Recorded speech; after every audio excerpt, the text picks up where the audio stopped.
kertész ember egyik legfontosabb munkája a növények szaporítása. Oltás, szemzés, dugványozás, ezek a legfontosabbak, amiket ismerünk, és ehhez speciális késekre van szüksége. Megmutatom, hogy mi a közös ebben a három késben. Ez már egy kibontott példány. A legfeltűnőbb rajta nekem, hogy rendkívül könnyű. Az enyémek, amivel 50 évvel ezelőtt kezdtem a pályámat, még részbetétesek, aztán acélbetétesek voltak. Ennek a súlyából érzem, hogy ez könnyű fémbetétes. A rossz hírem, hogy ezek jobbkezes szerszámok, a jobb kezem hüvelykujjának körmével tudom kinyitni, elég nagy erő kell hozzá, de nem véletlenül. Egy nagyon erős rugó van ezekben a késekben, hogy nehogy véletlenül munka közben a kezemre csukódjanak. A becsukása is elég speciális, nem a szokásos módon kell, hogy egy bicskát csuknék, hanem így a tenyeremmel csukom be. A könnyű fémbetét annyit is jelent, hogy rendkívüli szilárdságú acélból készítetik a pengéjét. Utána néztem a gyár honlapján, 56-os HRC, ez a Rockwell fokozat, ami azt jelenti, hogy a legkeményebb rozsdamentes acél, ami még itt szóba kerülhetne. Ennél keményebbhez már gyémántcsiszoló kéne, nem tudnám magam fenni szemzés vagy oltás után. És a másik probléma, hogy ezekkel a késekkel egy picit mindig feszegetni is kell.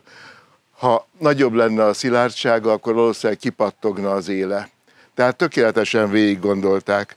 Műanyag nyele van, piros, hogy el ne veszítsem, hogyha leraktam valahova, és egy mat felszín azért, hogy jól megmarkolhassam, hogyha izzad a tenyerem meleg időben, vagy vizes bicskával, akkor se essen ki a kezemből. És akkor most kibontom a késeket, és megmutatom a három kés közötti különbséget.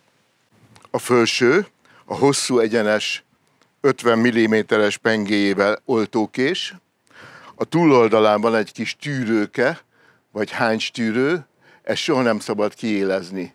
Gyárilag borotva élesek ezek a kések, nem véletlenül nem nyúlok hozzá az élükhöz.